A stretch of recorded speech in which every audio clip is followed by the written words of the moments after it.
I got my shades on, top back, rolling with the music jack, one on the wheel, one around you, baby.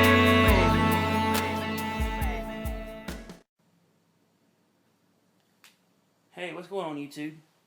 This is going to be an installation video on how to install a watch of your choice on your new KAVU band. The watch, I know I said in the unboxing video, the watch I was going to use was my Casio G-Shock. Well, I've actually decided not to use that now, and I'm going with something a little bit different. It's also a little bit cheaper. And this, I think, is what a lot of people use on their KAVU bands.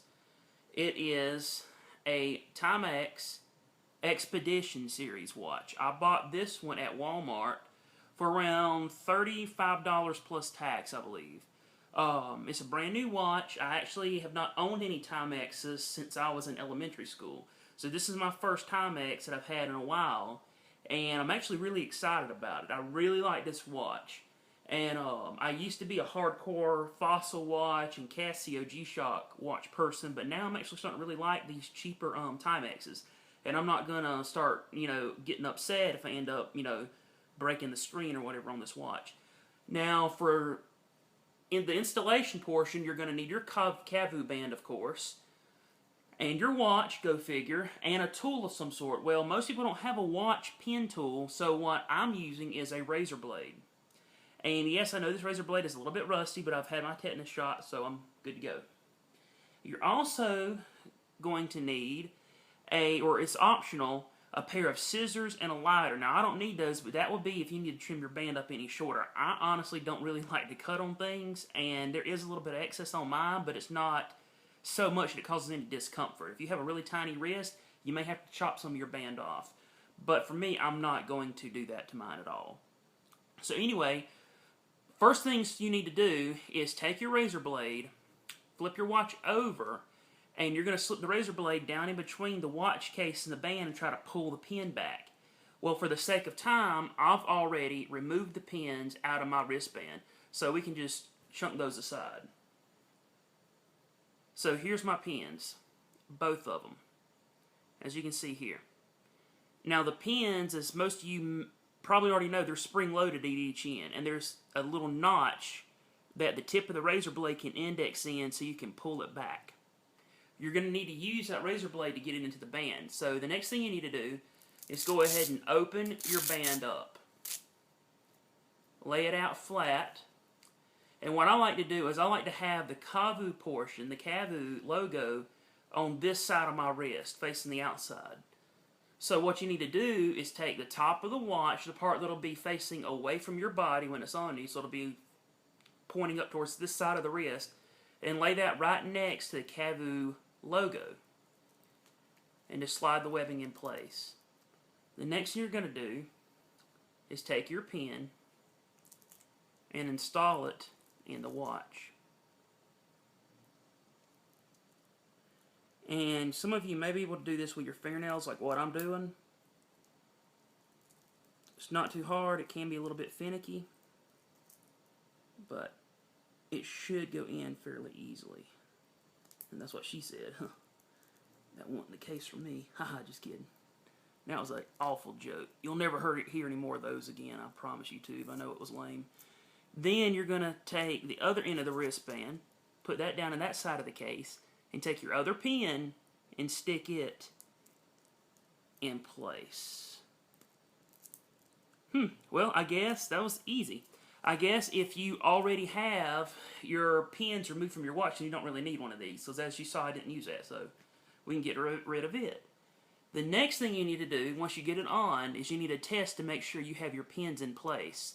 And if you look closely,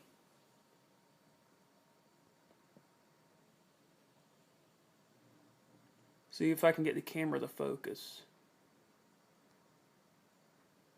If you look closely, you can see my pins are down recessed in the proper holes on the watch case. Make sure yours looks like this. And the next thing you can do to ensure that your watch is secure against your band is tug on it. This will make sure everything is securely attached to the band and the pins are in place. That's important because if you don't have it like that, and your pins aren't properly recessed into the holes on the case, then the pins can pop out when you have it on and you lose a pin. But the cool thing about these straps is that if you ever did lose a pin, your watch would actually remain on your band, and the band would also remain on your wrist. So you're not going to lose anything. So you actually have essentially two safeties here to keep you from losing your watch. On this band, as you can see, this if you lost one of these pins and the band is connected back here, let's say your band is connected together, you have it on your wrist and one of the pins pops out. Bam, your watch just fell off your wrist. But with this, if a pin pops out, your watch will remain on your wrist. Now, to install the watch on your wrist, all you need to do is lay it down, put your hand down on top of the band, lay this portion over, and for some of you it's going to be a little bit different. For me, the tip of my webbing comes about right here, right on top of this bone. And then I just pick the watch up with the other fingers and just kind of lay it over on top of the Velcro. Just like that. As you can see, I don't have but like maybe a 1/8 of an inch of overhang here. I have about maybe a 1/4 to 1/2 inch of excess material here, and that is perfectly fine with me. I can live with that. And it's actually kind of loose. This watch, as you can see, will slide all the way around my wrist, and I don't like to wear my stuff very tight. I like to keep it kind of loose whenever I'm on the trails hiking. But another thing I wanted to put on here was a button compass. Now, this thing is really easy to install. Look at that, I have a bubble in it now. That is not a good thing at all. I need to get this is a cheap little $2 Walmart compass anyway. I'm going to be buying myself a Sunto compass, which is a lot higher quality, which it should be considering they cost about 15 bucks versus this little $2 deal. But anyway, it does hold north. I do know that the direction it's pointing is north because my other compasses will confirm that.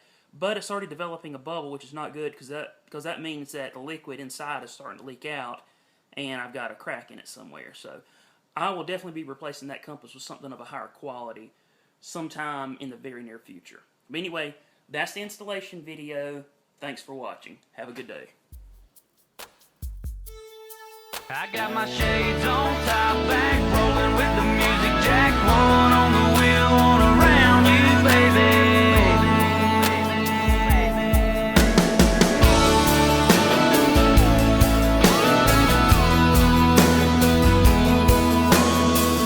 Little sun left to burn in the blue sky, shining off the cross hanging from the mirror of my ride. The breeze blowing in, your hair blowing round, you scanning through the stations looking for that country sound.